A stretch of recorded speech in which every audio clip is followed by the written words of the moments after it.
তাকাব্বাল মিন্না জুহদানা জুহদান মাশকুরা। আল্লাহ আমাদের এই মেহনতকে আপনি কবুল করেন। আমিন। বন্যার্তদের জন্য আমরা সামান্য যা কিছু করেছি আপনি কবুল করেন। আমিন। আল্লাহ তাদের উপর থেকে যে দুর্যোগ এসেছে আল্লাহ এই দুর্যোগকে আপনি হটিয়ে দেন। আল্লাহ তাদেরকে আবার তাদের পায়ে দাঁড়াবার তৌফিক দিয়ে দেন। আমরা বন্যার্তদের জন্য কিছু উপহার সামগ্রী একত্রিত করেছি। এগুলো নিয়ে এখন কর্মীবৃন্দরা আমি সহ রওনা হব ইনশাআল্লাহ। আপনাদের কাছে দোয়া চাচ্ছি যাতে আমরা এই উপহার সামগ্রীগুলো বন্যার্তদের পর্যন্ত নিয়ে পৌঁছে দিতে পারি নিজেদের হাতে, এবং আমরা প্রায় 300 লোকের খাবারেরও আয়োজন আমরা আগামীকাল ইনশাআল্লাহ সেখানে গিয়ে করব। সেই প্রস্তুতিও আমরা নিয়ে যাচ্ছি।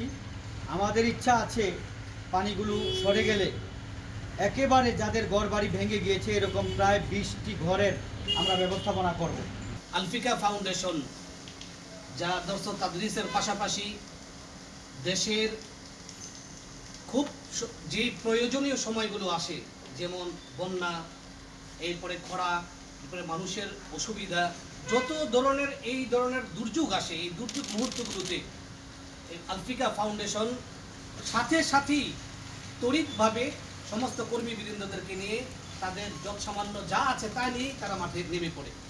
তারই ধারাবাহিকতায় আজকে আমরা আলফিকা ফাউন্ডেশনের পক্ষ থেকে বন্যার্তদের জন্য উপহার সামগ্রী নিয়ে আমরা নোয়াখালী, কুমিল্লা এই অঞ্চলগুলোতে আমরা যাচ্ছি।